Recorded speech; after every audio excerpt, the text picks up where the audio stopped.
जिसको कभी कभी श्वास की वजह से बहुत परेशानी होती है, एकदम श्वास अटक जाए, आप सरल उपाय कर सकते हैं। इसके फूल का पाउडर करके आप रख लें एक शीशी में, तुरंत चुटकी भर पाउडर को आप सूंघ लें। सूंघने मात्र से आप देखेंगे श्वास का जो अवरोध है वो खुल जाएगा, आपको तुरंत इससे लाभ मिलेगा।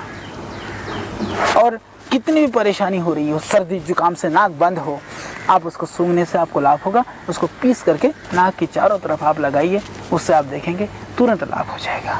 ये बहुत ही अच्छी औषधि है।